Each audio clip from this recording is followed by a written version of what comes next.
నాముపమశ్రవస్తమం జ్యేష్ఠరాజం బ్రహ్మణ శృణ్వన్తిభిः సీదసాదనం శ్రీమహాధిపతయే నమః. సదాశివసమారంభాం శంకరాచార్యమధ్యమాం అస్మదాచార్యపర్యంతాం వందే పరంపరాం. నారాయణం నమస్కృత్య నరం చైవ నరోత్తమం దేవీం సరస్వతీం వ్యాసం తతో జయముదీరయేత్. ఎక్కడున్నామండి? 26 పూర్తయిందా?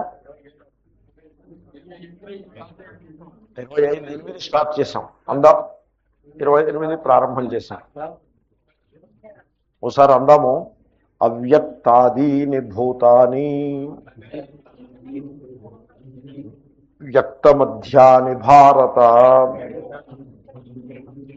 అవ్యక్త నిధనాన్యేవా తత్ర కా పరిదేవనా. పరిదేవన అనే పదం చాలా ఇంట్రెస్టింగ్ వర్డ్. దేవులాడడం అని తెలుగులో దేవులాడుట అంటారు. అదే అర్థం దానికి. సో మనం భాష్యం చూస్తున్నాం కదండి. భాష్యంలో ఎంతవరకు వచ్చాం? First line. సో అవతారిక చూశాము. కార్యకరణ సంఘాతాత్మకాన్యపి భూతాన్యుద్దిశ్య శోకో నయుక్త కర్తుం యతః. అంటే ఒక వ్యక్తి అని మీరు అనుకున్నప్పుడు వ్యక్తి అంటే ఎవరు? వ్యక్తి అంటే వాట్ ఈజ్ ఎ పర్సన్ అంటే మీరు పర్సన్ అంటే ఏమని చెప్పాలి? ఆ పంచభూతముల యొక్క సమాహారమైన దేహము అని చెప్పారనుకోండి, అప్పుడు ఆ పర్సన్కి వినాశం లేదు. పంచభూతాలకు వినాశం ఎక్కడుంది? ఇప్పుడు వాట్ ఈజ్ నెక్లెస్ అని అడిగారనుకోండి, గోల్డ్ అని మీరు సమాధానం చెప్పారనుకోండి, ఇంక దానికి వినాశం లేదు.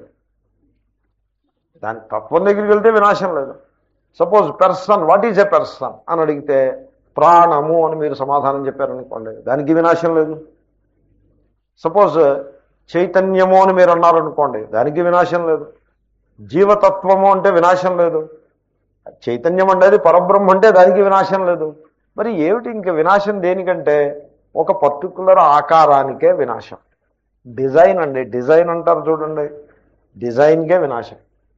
ఇప్పుడు పాత ఇనప సామాన్లు కొంటాడు చూడండి, వాడు ఇనుప సామాన్లు కొనేసి ఇనుము ఎక్కడికి పోదు, ఇనుము అక్కడే ఉంటుంది.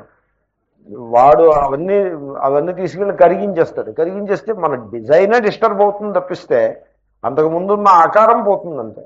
వస్తువు అలాగే ఉంటుంది. కాబట్టి నశించేది ఏమీ లేదు. ఆకారము నశించి తీరుతుంది. ఆకారాన్ని మీరు ఎక్కడ ఆపగలరండి? ఒక ఆకారంలో మనిషి ఉంటాడు. ఆ మనిషి ఆకారం అలాగే ఉండాలంటే అది ఏమన్నా కుదిరి మాటైనా? అది ఇవాళ కాకపోతే రేపు few years this way that way ఎప్పటికో అప్పటికి ఆకారం డిజాల్వ్ అయిపోవాల్సిందే. ఆకారం అలాగే ఉండాలి అని మనిషి ఎందుకు దుఃఖిస్తాడో చెప్పమంటారండి? సంభవము కాని కోరికలను పెట్టుకుని, ఆ ఎక్స్పెక్టేషన్స్ పెట్టుకుని ఉంటాడు. ఏది సంభవం కాదో అది పెట్టుకుంటాడు. వియోగము రాకూడదు అని ఒక ఫిక్స్ పెట్టుకుంటాడు. Now he's ready for suffering. మన సఫరింగ్, మన దుఃఖానికి మార్గాన్ని మనమే నిర్మాణం చేసుకుంటాం.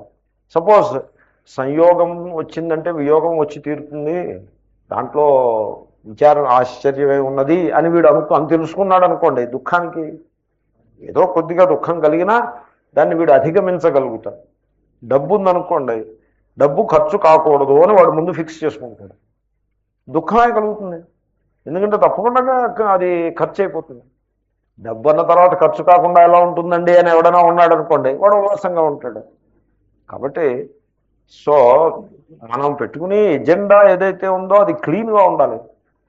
దాన్నే వ్యామోహము అంటారు. డెల్యూషన్ ఏమిటంటే our expectations are false, that is the delusion. అదే అంటారు తస్మాత్ అపరిహార్యేర్థే నత్వం శోచితుమర్హసి. ఎంత గొప్ప మాట అది. అది నాకేమనిపిస్తుందంటే ఈ గీతలో ఉండే భావజాలము అటు మిడిల్ ఈస్ట్కి వెళ్ళి మళ్ళీ అటు నుంచి ఇటు క్రిస్టియానిటీ అనడానికి వీల్లేదు. Christianity is churchianity. Jesus Christ బోధించినటువంటి కొన్ని భావాలు ఉన్నాయే, అవి ఆయన భగవద్గీతలో చెప్పిన మాటలే చెప్పాడు. క్రైస్ట్ బోధలు అలాగే ఉంటాయి. క్రైస్ట్కి 12 ఎపోస్టిల్స్ ఉన్నారు. వాళ్ళు సెయింట్ ఫ్రాన్సిస్ అని ఒక ఆయన ఉన్నాడు. ఈ సెయింట్ ఫ్రాన్సిస్ అంటాడు, there are two things in this world, one which we can change, the other which you cannot change. And so you should recognise both. You should learn to accept అని అంటారు. ఎక్కడి నుంచి పట్టుకొచ్చేటుంటారు ఈ మాట? Whatever is unchangeable you learn to accept. Whatever can be changed and needs to be changed, you make an effort to change. But whatever is unchangeable, you learn to accept. అని చెప్పాడు ఆయన. Saint Francis చెప్పాడు. ఎక్కడి నుంచి పట్టుకొచ్చాడు ఈ భావాన్ని? ఎక్కడి నుంచి పట్టుకొచ్చాడు అంటారా? అస్మాద్ అపరిహార్యేర్థే నత్వం శోచితుం అర్హసి.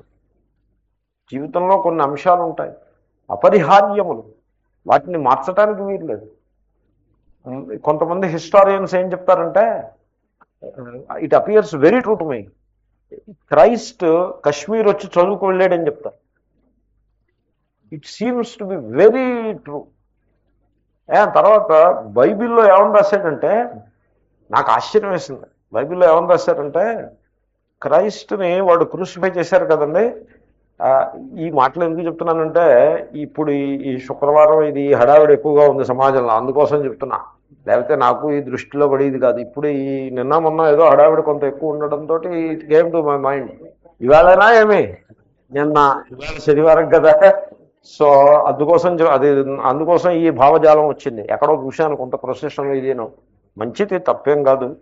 We are not against any religion, but what they say we are very dead against it.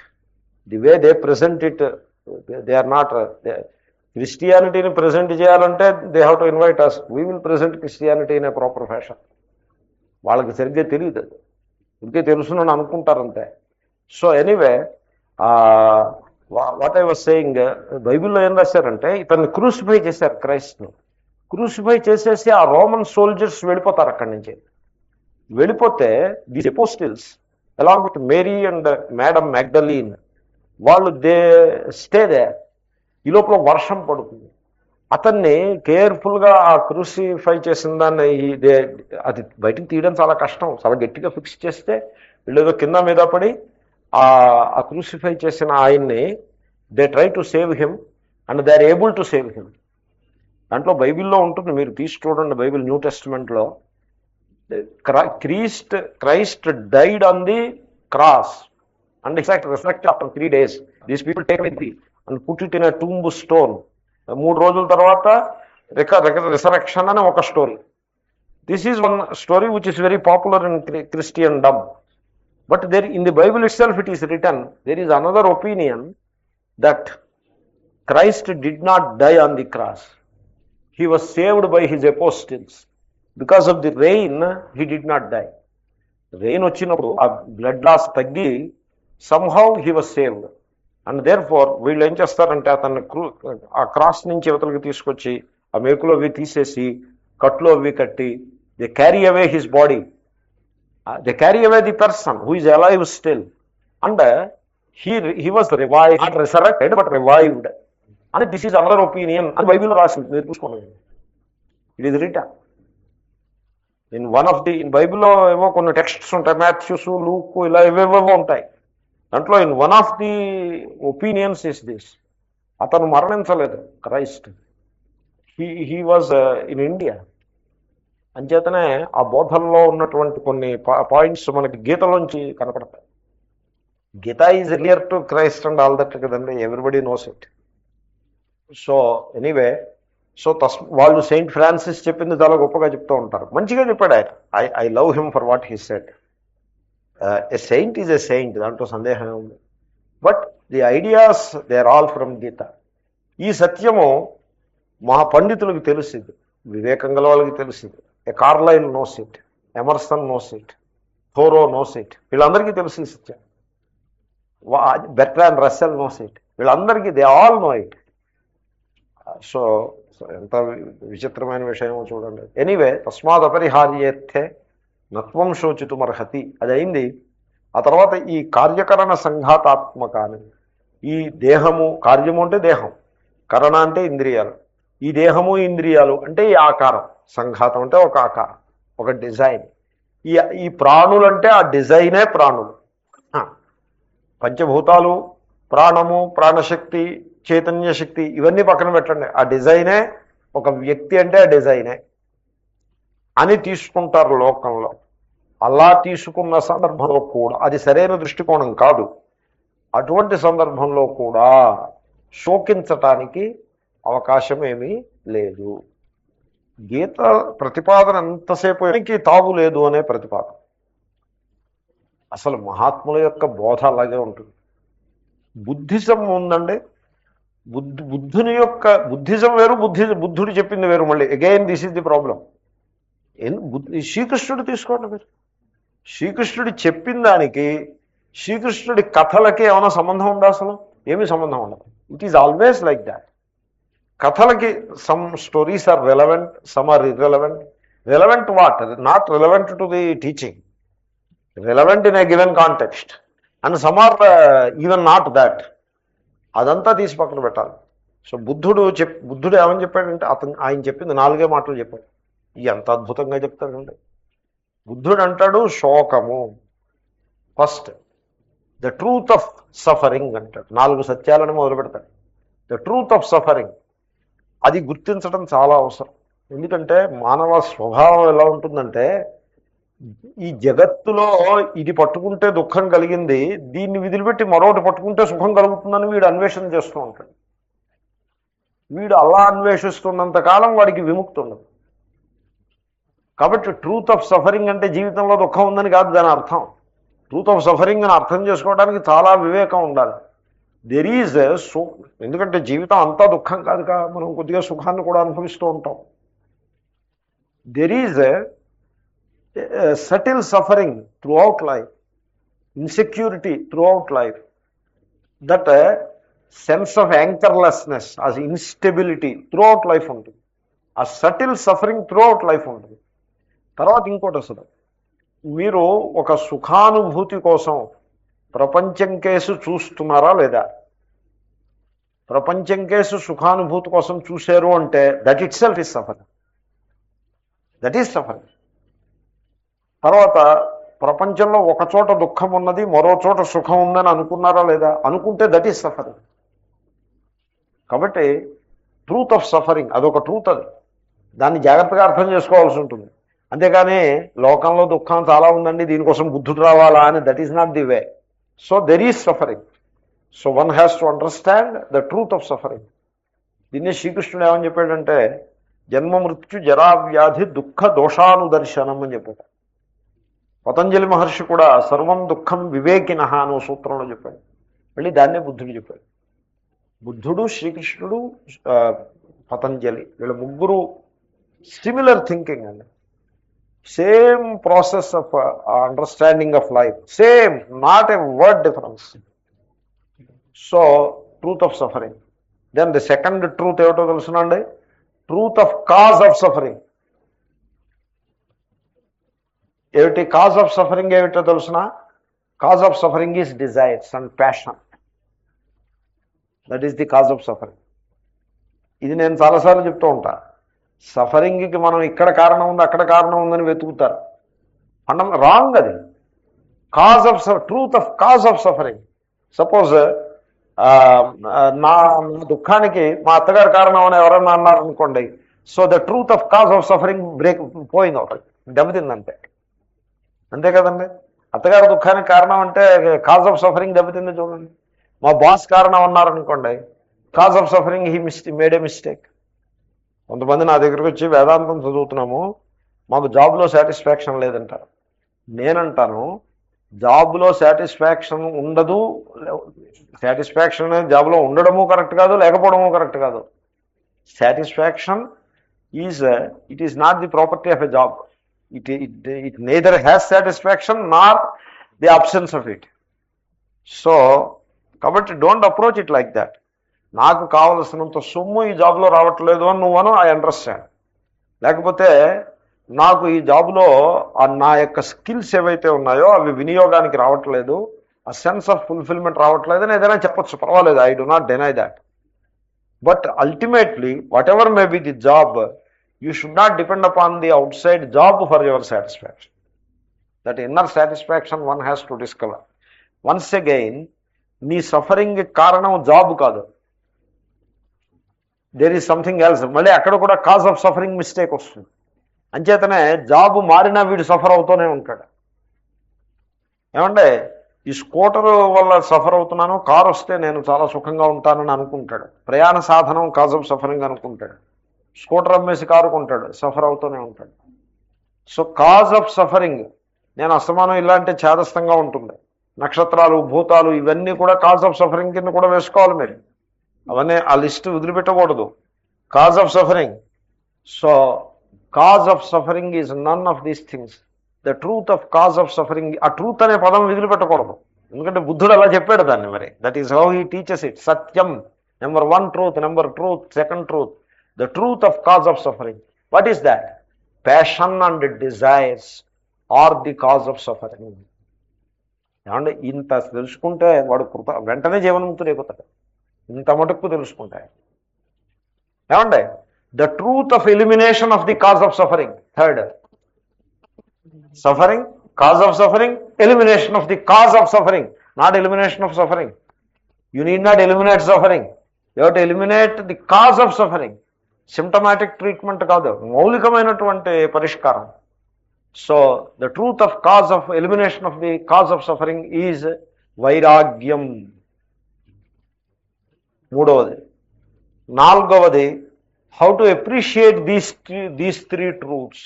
జీవితంలో ఈ 3 సత్యాలని అనుభవానికి తెచ్చుకోవాల్సిన పద్ధతి ఏమిటి?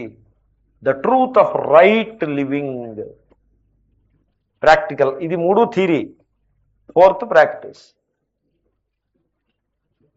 అయిపోయింది. నేను మొత్తం బుద్ధిజం అంతా చెప్పేశాను. దీని మీద బిల్డప్, బోల్డ్ అంత బిల్డప్ ఉంటుంది.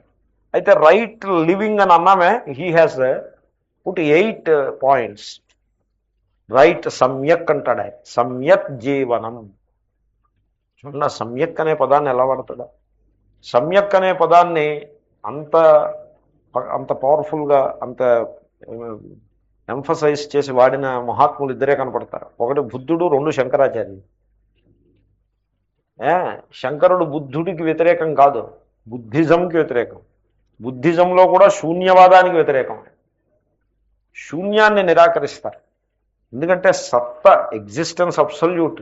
మాకు బ్రెడ్ అండ్ బటర్ అదే. సద్వాదులం కదండి. తత్వమసి సదేవ సౌమ్యేతమగ్ర ఆసి. అది అది అది లేనిది అసలు వేదాంతమే లేదు. సద్వాదం ఉంది. అస్థిత్యేవోపలబ్ధవ్య.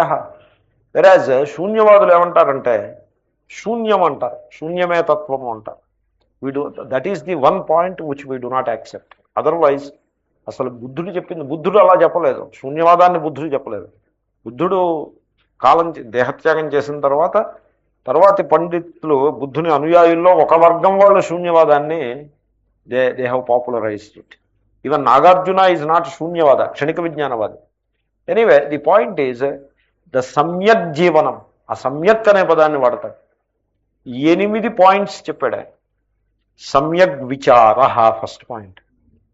నేను చాలాసార్లు చెప్తూ ఉంటాను, you should have a right vision about a given thing. ఒకటి ఉంటుంది, ఒక ఇష్యూ ఉంటుంది. ఆ ఇష్యూలో మీకు రైట్ విషన్ ఉండాలి. రైట్ విషన్ ఉంటే you will get a good result.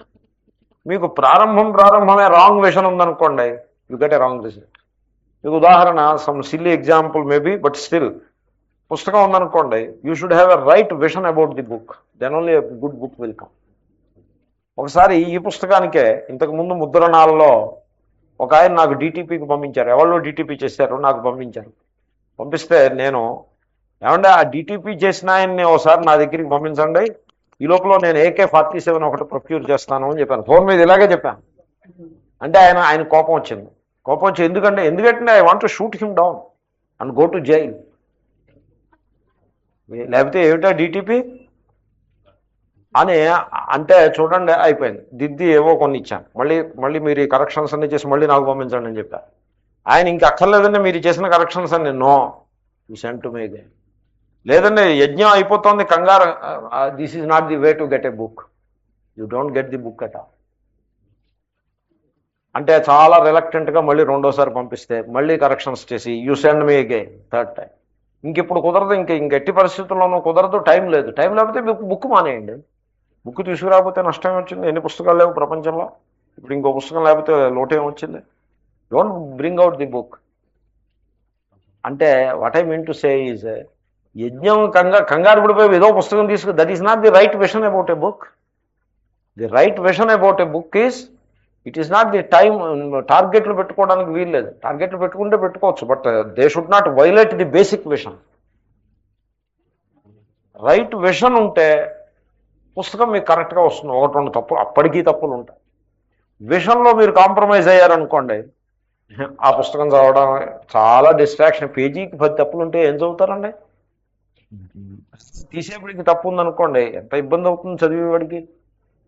కాబట్టి ఏదైనా ఒక వస్తువు వ్యవసాయం చేయాలనుకోండి, మీరు కరెక్ట్ విషన్ నుండి చేయొద్దు. వ్యవసాయం ఏదైనా బిజినెస్ చేయాలంటే కరెక్ట్ విషన్ నుండి చేయొద్దు.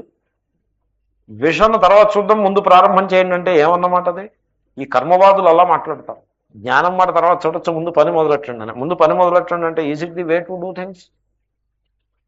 రియాక్షన్, ఇప్పుడు కెటిల్లో కెమికల్స్ అన్ని వేసేయండి, ముందు అసలు రియాక్షన్ మొదలెట్టేయండి, తర్వాత చూద్దామంటే what kind of thing it is? ఏంటి వేసేయండి అంటే వేసేస్తే అవన్నీ ఏదో ముద్ద వస్తుంది దాని నుంచి. You should know what you are going to do. You should know. వేసేయండి అని వేసేయడం కాదు. కాబట్టి రైట్ విషన్. బుద్ధుడు కూడా జీవితం మీకు శుభ్రంగా క్లీన్గా ఉండాలంటే రైట్ విషన్ అని మొదలు పెడతాడు. సమ్యక్ విచార. దెన్ హీ సేస్ సమ్యక్ సంకల్ప. Right vision, right thinking. సమ్యక్ విషన్ నుంచి రైట్ థింకింగ్ వస్తుంది. సమ్యక్ సంకల్ప, సమ్యక్ వాక్, సమ్యక్ చేష్ట. ఇలాగా 8 చెప్పాడు ఆయన. నాకు అన్నీ గుర్తులేవు. సో అయిపోయింది, బుద్ధుని యొక్క సిద్ధాంతం అంతా వచ్చేసింది. కాబట్టి జీవితాన్ని గురించి సరైన అవగాహన, వాళ్ళనే సంతులు మహాత్ములు అంటారు. వాళ్ళకున్న సంపదల్లా జీవితాన్ని గురించి సరైన అవగాహన, ఇంకేమీ లేదు. భుజం మీద కండువ తప్ప ఇంకేం లేదు, ఏ సంపద లేదు. కానీ they have a correct vision about the life. The whole world bows before them. ఈ రోజున బుద్ధిజం ప్రపంచంలో మీకు ఇక్కడ హోటల్స్లో పరిస్థితి ఏమో నాకు తెలియదు, కానీ మీకు వెస్ట్లో ఏ హోటల్లో మీరు మకాన్ చేసినా you will have Buddha's teachings book పెడతారు. ఇక్కడ హోటల్స్కి వెళ్తే మీకు బైబిల్ పెడతారు. వీళ్ళు బైబిల్ పెట్టచ్చు, తప్పేం కాదు. బట్ బైబిల్తో పాటు బుద్ధుడి టీచింగ్స్ను, భగవద్గీత పెట్టద్దండి. అసలు నాకు ఐడియా ఉంది, మన గీతాసారము బుక్ తెలుగుది, ఇంగ్లీష్లో టీచింగ్స్ ఆఫ్ భగవద్గీత పూజ్య స్వామీజీది. Very comprehensive, very concise book it is. దానికి ఆ పేరు నేను ఇన్స్పైర్ అయి పెట్టా, గీతాసారము. ముందు నేను ఏమని పెడదాం అనుకున్నానంటే గీతోపదేశము అని పెడదాం అనుకున్నాను. వద్దొద్దు, it may convey wrong message, Gitasaramu అని పేరు పెట్టా. ఇట్ ఈస్ రియల్లీ, అసలు నేను ఏమంటానంటే మన ఆంధ్రప్రదేశ్లో ఉన్న హోటల్స్ అన్నింటిలోనూ ఈ పుస్తకం ఒకటి డ్రాయర్లో పెట్టాలి with a note, please read it but do not take it away అని ఒకటి పెట్టాలి. అలా పెడతారు వాళ్ళు. వెస్టర్న్ సొసైటీస్లో బుద్ధుని పుస్తకం పెడతారు, బైబిల్ ఎలాగో పెడతారు. బుద్ధా స్టీఫెన్స్ క్లీన్గా వాళ్ళు ఏం చేశారంటే సెలెక్ట్ చేశారు. వాడు కెనడాలో పెడతారు, యూఎస్లో పెడతారు, యూకేలో పెడతారు. అంటే నా అభిప్రాయం, మన మతాన్ని ప్రచారం చేయాలని కాదు, మతం కాదు అక్కడ point. Gita is not a religion. They may think that they are propagating their religion. It is not religion. Buddhism కాదు ఇది. It's a vision of life. Life vision క్లీన్గా ఉండాలి. గీతాసారము తెలుగు పుస్తకం, టీచింగ్స్ ఇన్ భగవద్గీత పూజ్య స్వామీజీ బుక్ ఇంగ్లీష్ పుస్తకం. ఈ తెలుగు రాని వాళ్ళకి ఇంగ్లీష్ పుస్తకాలు, లేకపోతే ఇతర భాషల్లో పుస్తకాలు పెడితే ఒకటి చదివినా కూడా ఏమైనా హోటల్లో కూర్చుని ఖాళీగా ఉన్నప్పుడు చక్కగా ఈ పుస్తకాలు చూడొచ్చు. ఇట్స్ ఎవరైనా కొద్దిగా ఇన్స్పైర్ అయ్యారనుకోండి, జీవితం మీద చక్కటి అవగాహన వస్తుంది. అయితే మన వాళ్ళు అలా చేస్తారని నేను అనుకోను. అంత వివేకం వాళ్ళకు ఉంటే హిందూ ధర్మం ఇంతలాగా fighting with its back against the wall. Hinduism today is fighting for survival. ఆ స్థితి ఉండేది కాదు. Anyway, so correct vision about life must be there. అది అటువంటి విషను కనుక నీకు ఉన్నట్లయితే అసలు దుఃఖానికి అవకాశమే లేదు. జీవితంలో ఒడిదుడుకులు ఉంటాయి కానీ దుఃఖము నిరాశ ఉండవు, నిరాశ నిస్పృహలు ఉండవు, ఒడిదుడుకులు ఉంటాయి. సో ఆ కరెక్ట్ విషన్ ఏమిటంటే, సో అది అవ్యక్తాదీని భూతాన్ని వ్యక్త మధ్యాని భారత అవ్యక్త నిధనాన్యేవ తత్రకా పరిదేవన. దీనికి రెండు రకాలుగా అర్థం చెప్తారు మహాత్ములు. ఒకటి అవ్యక్త అంటే అన్నోన్.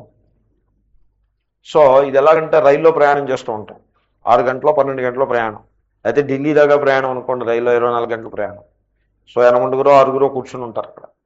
ఈ 6 మీకు 2 చాలా చక్కటి పరిచయం ఏర్పడుతుంది. వాళ్ళు కనుక చక్కగా పులిహార పెరుగు అన్న ఇలాంటివి తెచ్చుకొచ్చారనుకోండి, కొంచెం పెద్ద మనస్సు గలవారనుకోండి, they try to share with others. కొంతమంది అయితే అలాగా అటుపక్కకి తిరిగేసి తినేసి అలాంటిది కాకుండా they try to share with others. కొంచెం ఎక్కువ పట్టుకెళ్తే వాళ్ళకైనా ఇవ్వచ్చు, ఎదురుకుండా ఉన్న వాళ్ళకి ఒకటి ఇవ్వచ్చు. ఇటు కలిసి భోజనం చేస్తే ఒక ఫ్రెండ్షిప్ ఏర్పడుతుంది. ఆ రకంగా మంచి బోజం ఫ్రెండ్షిప్, గుడ్ ఫ్రెండ్షిప్ ఏర్పడుతుంది, చక్కటి ఫ్రెండ్షిప్ ఏర్పడుతుంది. ఈ లోపల ఢిల్లీ వస్తుంది. ఢిల్లీ ఇంకా రాక మునిపే ఇంక పెట్టే బేడా సర్దుకునే టైం వచ్చేప్పటికి, so we get down and we go our way, they go their way. So what are they మనకి తెలియదు. రైల్లో ఎక్కి వరకు what are they we don't know. ఎక్కడి నుంచి వచ్చారో వాళ్ళ పుట్టు పూర్వోత్తరాలు మనకేం తెలుసండి? తెలియక్కర్లేదు కూడా. తర్వాత ఢిల్లీలో దిగేసి వాళ్ళు ఏం చేస్తారు? We need not know, we don't know, we need not know. మనకి తెలిసింది ఎంత మాత్రమే. ఈ 24 గంటలు వాళ్ళు ఏం చేశారో మనకి తెలుస్తూ ఉంటుంది. మనం కలిసిమెలిసి, సపోజ్ రైలు డిలే అయిందనుకోండి, ఆ కష్టం అంటే డిఫికల్టీని అందరం కలిసి పంచుకుంటాం. We together overcome that difficulty. Suppose వాళ్ళ బాటిల్లో మంచినీళ్ళు అయిపోయాయి అనుకోండి, మనం మంచినీళ్ళు వాళ్ళకి ఇస్తాం. మన దగ్గర సరైన ఫుడ్లు అయితే వాళ్ళు ఇస్తారు. పిచ్చపాటి కబుర్లు చెప్పుకుంటాం, ఫ్రెండ్షిప్ ఉంటుంది. సో మధ్యాహ్నం ఆ మధ్య భాగం అంతా స్పష్టంగా తెలుస్తూ కలిసిమెలిసి ఉంటాం. అంతకు ముందు ఏమిటి? అవ్యక్త ఆది. ఆ తర్వాత ఏమిటి? అవ్యక్త నిధన అని. ది నిధన is ending. The ending we don't know, what follows the ending we don't know. So ఇప్పుడు విడిపోయేప్పుడు అయ్యో ఇంతవరకు కలిసి ఉన్నాము, ఇప్పుడు విడిపోతున్నాము అని దుఃఖిస్తామా? ఏదో ఒకప్పుడు అనిపించవచ్చు కూడా, కలిసి మనం ప్రయాణం చేసామండి, we spent the time very happily, అసలు ఇంతసేపు ప్రయాణం చేసామని కూడా అనిపించలేదు, we spent the time very nicely, very kind of you, may God bless you అని ఆశీర్వచనం చేసేసి మీరు హ్యాపీగా దిగేస్తారు. కానీ దుఃఖపడుతూ దిగుతారా ఏమన్నానా? అయ్యో మనం కలిసి ఉన్నాం విడిపోతున్నాం అని దుఃఖిస్తూ దిగుతారా? దిగరు. హ్యాపీగా దిగుతారు. You separate happily and comfortably. Now can you extend it to the life? That is the thing. If you can do that, తత్రకా పరిదేవన. దేవులు అడిగేది ఏముందండి ఇంక దాంట్లో? తత్రా తస్మిన్, దాని విషయంలో విషయసప్తమి. కా పరిదేవన, ఊరికే పరి అంటే పరిత, ఊరికే దాని చుట్టూ దేవులు అడిగేది ఏముందండి? That is nothing. ఇది ఒక అర్థం. ఇంకొక అర్థం, అవ్యక్త శబ్దానికి ప్రత్యక్ష అనుమానాది ప్రమాణములకు గోచరము కాని ఆత్మతత్వము లేకపోతే పరబ్రహ్మ అని అర్థం. ఇది మీరు గుర్తులో పెట్టుకోండి. గీతలో అవ్యక్త శబ్దం అనేక సార్లు వస్తుంది. ఒక్కొక్క శ్లోకంలో 2, 3, 4 సార్లు కూడా వస్తుంది. అవ్యక్తాత్ అవ్యక్త సంభవంతి అంటూ 8వ అధ్యాయంలోనూ అక్కడ కూడా ఒకటి శ్లోకంలో 2 సార్లు వస్తుంది అవ్యక్త శబ్దం. ఇక్కడ 2 సార్లు, ఇక్కడ కూడా 2 సార్లు వచ్చింది.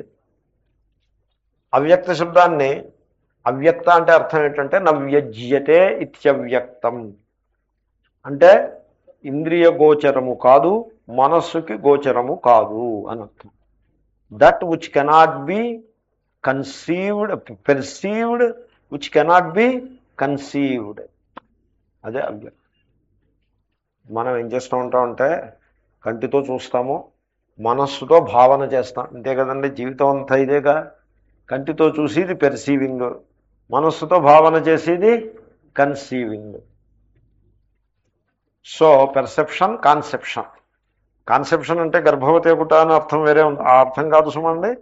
సో పెర్సెప్షన్, కాన్సెప్షన్ ఈ రెండింటికి అతీతమైన దానిని అవ్యక్తం అంటారు. ఈ రెండింటిలోకి వచ్చి దాన్ని వ్యక్తము అంటారు, అవ్యక్తం. సో అవ్యక్తం ఈజ్ బ్రహ్మ. సో పరబ్రహ్మ, జగత్కారణం బ్రహ్మని అవ్యక్త శబ్దంతో నిర్దేశిస్తారు, ఆత్మని అవ్యక్త శబ్దంతో నిర్దేశిస్తారు. ఈ అవ్యక్తాన్ని గురించి 1 గంటన్నర సేపు పాఠం చెప్పాను నేను. ఏం చెప్పానో నాకే గుర్తులేదు, ఇప్పుడు చెప్పమంటే చెప్పలేను. మళ్ళీ చెప్పినప్పుడు చెప్పాను ఏమిటో. అవ్యక్తోయం అచింత్యోయం అవికార్యోయముచ్యతే అని అయింది ఆ శ్లోకం. అవ్యక్తము, it is the unknown unknowable, that is the అవ్యక్త. ఆత్మ, ఆత్మ చైతన్యం, వ్యక్తి యొక్క మౌలిక స్వరూపము అవ్యక్త శబ్దంతో నిర్దేశింపబడుతుంది. జగత్కారణం బ్రహ్మ అవ్యక్త శబ్దం. అంటే the reality of the universe is called అవ్యక్త, the reality of the individual is also called the అవ్యక్త. In fact it is only one అవ్యక్త. సో ఈ సకల ప్రాణులు కూడా ఆ అవ్యక్తం నుంచి వచ్చాయి. అవ్యక్తాదీని, అవ్యక్త నిధనాన్ని, మళ్ళీ అవ్యక్తంలోనే విలీనమవుతాయి. వ్యక్త మధ్యాని, మధ్యలో during the duration of their life span, వ్యక్త, they manifest, they have a certain name and form. So ఎక్కడికి పోలేదు అవి. వ్యక్తం ఎప్పుడు అవ్యక్తంలో విలీనమవుతుంది, అవ్యక్తంలోనే ఉంటుంది. దాని స్వరూపం అవ్యక్తం, అవ్యక్తంలో కలిసిపోయింది. ఏమిటి నష్టం? ఏమీ జరగలేదు, ఏది వినాశం పొందలేదు. కాబట్టి నువ్వు దాంట్లో దుఃఖించాల్సింది ఏది లేదు. ఇది overall picture of the verse. ఇప్పుడు భాష్యం చూద్దాము.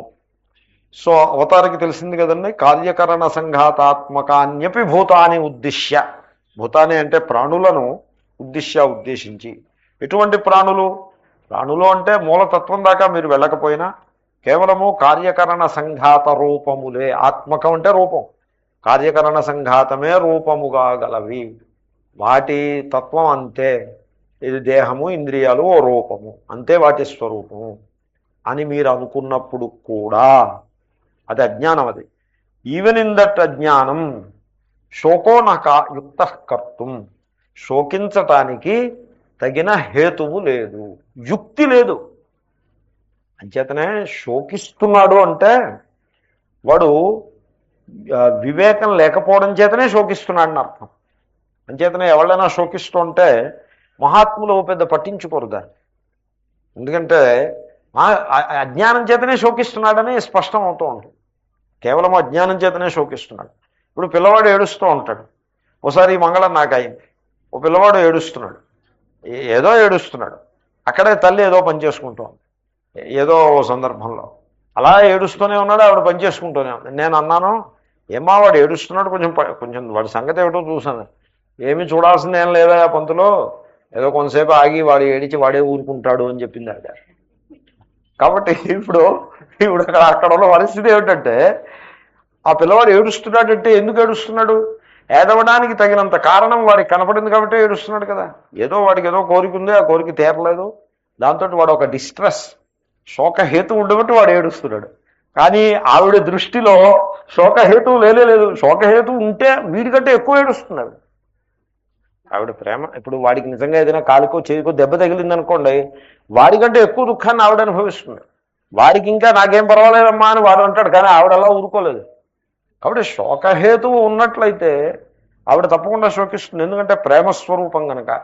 కానీ ఇప్పుడు ఆవిడ ఏమీ పట్టించుకోకుండా ఆవిడ గిన్నెలో ఆవిడ కడుక్కుంటోంది, వీడు మొహం కేసు కూడా చూడటం లేదంటే అభిప్రాయం ఏంటంటే వీడు నిష్కారణంగా ఏడుస్తున్నాడు, కేవలం చేతగానితనం అజ్ఞానం చేత ఏడుస్తున్నాడు, కొంతసేపు ఏడిచి మానేస్తాడు, ఆ తర్వాత కొంచెం తడిగుడ్డెట్టి వాడు మొహం తుడిచేసేస్తే సరిపడుతుంది అని ఆవిడ అనుభవం. అది అంచేతను షీ కీప్స్ క్వైట్. అంతే మన పరిస్థితి, అంతే. అంచేతనే మనం దుఃఖిస్తున్నప్పుడు మహాత్ములు ఊరికే కంగారు పడిపోరు. రామకోటి పెద్ద స్వామి అంటూ ఉండేవారు అస్తమానం, ఈ భక్తులు నా దగ్గరికి వచ్చి వాళ్ళకు ఉండేటువంటి కష్టాలు సుఖాలు చెప్పుకుని దుఃఖిస్తారు. వీళ్ళు ఏమనుకుంటారంటే నేనేదో వీళ్ళు నా దగ్గరికి వచ్చి చెప్పేస్తే నేనేదో మ్యాజిక్ ఏదో చేసేస్తే ఆ కష్టాలు పోతాయని అనుకుంటారు. వాస్తవంలో నా దగ్గర ఏ మ్యాజిక్ లేదు. మీకు శరీరానారోగ్యం చేసినట్లయితే నా దగ్గరికి వస్తే నేనేం చేస్తాను? దేవుణ్ణి ప్రార్థించమని చెప్తాను, డాక్టర్ దగ్గరికి వెళ్ళాల్సి ఉంటుంది. వాస్తవంలో నాకు ఏదైనా అనారోగ్యం చేస్తే నేనే డాక్టర్ దగ్గరికి పోతాను అని చెప్పారు ఆయన ఒకసారి. But people are people. కాబట్టి మనం దుఃఖిస్తున్నాము అంటే కేవలము అవివేకం చేతనే దుఃఖిస్తూ ఉంటాం. దుఃఖించడానికి హేతువు లేదు అసలు. విషయం తెలియకపోవడం, ఆ పిల్లవాడు ఏడవటానికి ఎలాగైతే యుక్తి లేదో మనము దుఃఖించడానికి కూడా యుక్తి లేదు. ఈ సత్యాన్ని గుర్తించాలి. ఎందువల్ల?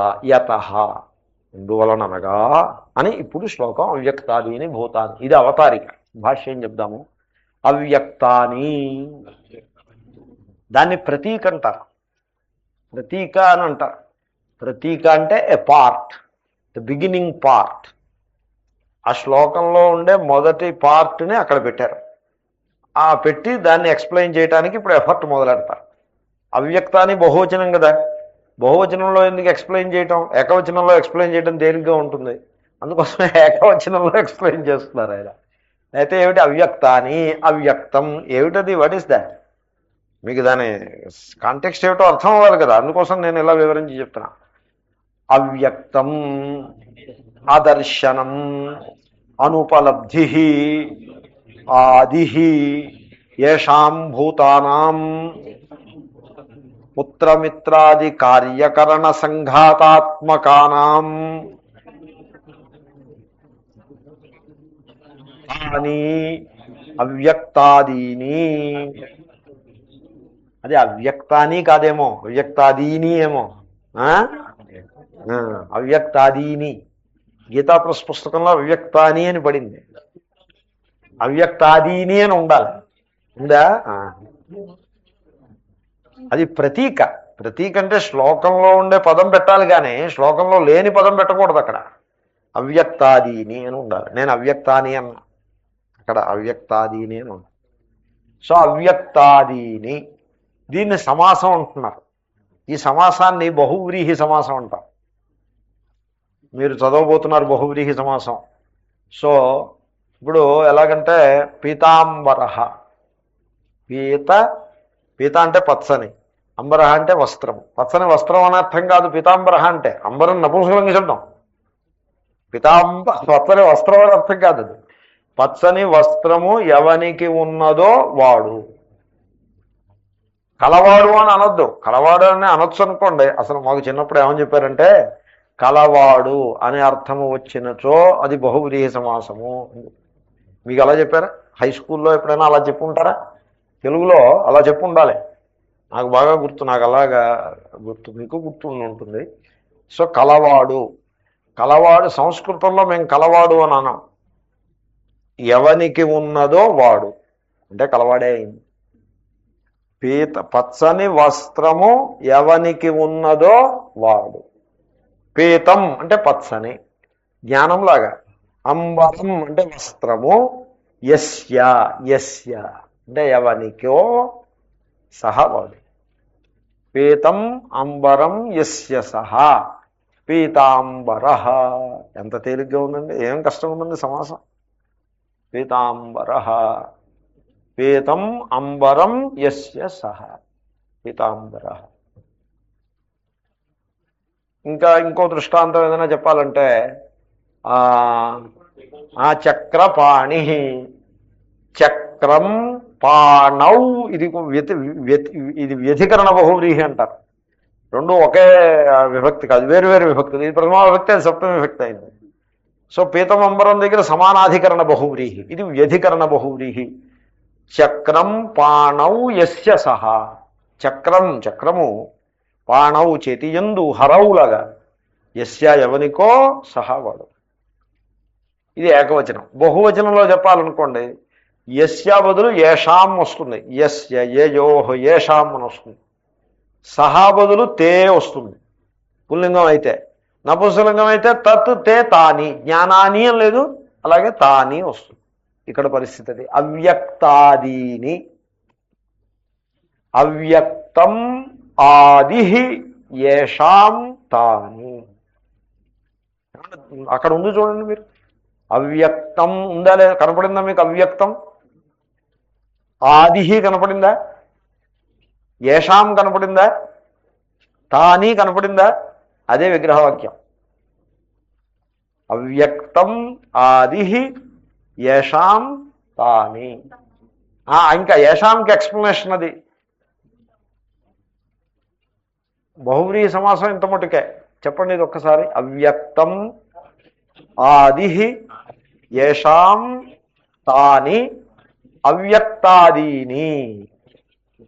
అవ్యక్తం, అవ్యక్తము, ఆది, ఆది, ఆది అంటే అదే మొదలు, కారణం. ఏషాం వేటికో తాని అవి అవ్యక్తాదీని. తెలిసిందండి అది? అది విగ్రహవాక్యం. విగ్రహవాక్యం ఉంటుంది. అయితే మధ్య మధ్యలో ఏ పదానికి ఆ పదానికి ఎక్స్ప్లెనేషన్ ఉంటుంది. ఎక్స్ప్లెనేషన్ ముందు విగ్రహవాక్యం రాసే తర్వాత ఎక్స్ప్లెయిన్. ఇదేం ప్రతిపదార్థం పుస్తకం కాదు కదండి, భాష్యం కదా. కాబట్టి అవన్నీ ఉంటాయి అక్కడ, మనం అడ్జస్ట్ చేసుకోవాలి. ఓకే, ఇప్పుడు అవ్యక్తం అంటే ఏమిటి? అవ్యక్తం అంటే అదర్శనం, అనుపలబ్ధి. కనబడేదాన్ని వ్యక్తం అంటారు. అవ్యక్తం అంటే అదర్శనం, కనబడదు. కనబడదు అంటే ఏమిటంటే కంటికి కనపడ్డమేనా? అనుపలబ్ధి. ఉపలబ్ధి అంటే తెలియుట, అనుపలబ్ధి అంటే తెలియబడదు. అనుపలబ్ధి అంటే అన్నోన్. ఆది అంటే మొదలు. మొదలు అంటే ఏమిటి? ఆరంభము, కారణము, మూలము అని అర్థం. ఏషాం వేటికో. వేటికంటే ఇక్కడ ఏమిటి? వేటి గురించి మాట్లాడుతున్నాం మనం? ఏషాం భూతానాం, ప్రాణుల గురించి కదండి మాట్లాడుతూ ఉంటా. అవ్యక్తాదీని భూతాని అని ఉందిగా, కాబట్టి ఏషాం అంటే భూతానాం. ఈ అవ్యక్తాదీని వెళ్ళి భూతానికి విశేషణం. కాబట్టి ఏ భూతములకైతే, ఏషాం భూతానాం. భూతములంటే భూతాలు దెయ్యాలనుకున్నారు. సంస్కృతంలో భూతము అంటే ప్రాణి అని అర్థం. మన తెలుగు భూతాలు ఏం కాదు ఇది. తెలుగు భూతాలు పెద్ద సమస్య. కాబట్టి ప్రాణి అని అర్థం. ఇది ఎలా ఉంటుందంటే, ఎవడో ఒకతను ఇమాజినేషన్లో ఉంటాడు, నన్ను ఏదో భూతం పట్టుకుందని ఇమాజినేషన్. ఒక ఒక అమ్మాయి ఉంది, ఒక యంగ్ లేడీ. నాకు కోయంబత్తూరులో 10 సంవత్సరాలకి, నేను కోయంబత్తూరు వెళ్ళి 7-8 ఏళ్ళు అయింది. అప్పుడు కనపడింది. కనపడి నాతో చెప్పింది ఆ అమ్మాయి, స్వామీజీ నాకేమో ఒక భూతావేశంతో బాధపడుతున్నాను అని చెప్పింది.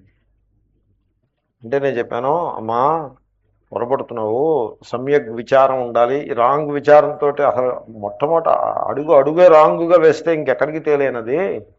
సమ్యక్ పొరపాటు అది రాంగ్. అది నువ్వు భగవద్గీత చదువుతో ఏమిటి ప్రారంభం అని చెప్పాను. అని అంతకంటే ఎక్కువ నేను ఎందుకు చెప్తాను? ఊరికే మాట వరుసకి ఏదో రోడ్డు మీద కలిస్తే ఈ మాట అంటే ఇంతవరకు ఇంత మాట చెప్పాను. ఇది కూడా ఎందుకు చెప్పానంటే ప్రేమతో చెప్పాను. అయ్యో పాపం వాళ్ళు కష్టపడకూడదని చెప్పాను. సరే అయిపోయింది. మొన్న మళ్ళీ నేను కాకినాడ వెళ్ళినప్పుడు కలిసాను. నన్ను వచ్చి కలిశారు పెద్దవారు, వచ్చి కలిశారు. కలిసినప్పుడు నాకు ఈ మాట గుర్తుంది మనసులో. కానీ నేను అనుకున్నాను, అయితే షీ ఓవర్కేమ్ ఇట్. మళ్ళీ మీకు తెలుసు కదా స్వామీజీ, నాకు అప్పట్లో భూతావేశం ఉండేది అని మళ్ళీ చెప్పాను.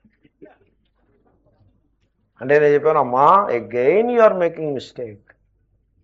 It was your imagination and I told you at that time, and still you hold on to that imagination. ఇంతకాలం మీరు భగవద్గీత చదువుతో కూడా you could not come out of that imagination. And now I am telling you, because you caught me in a given situation.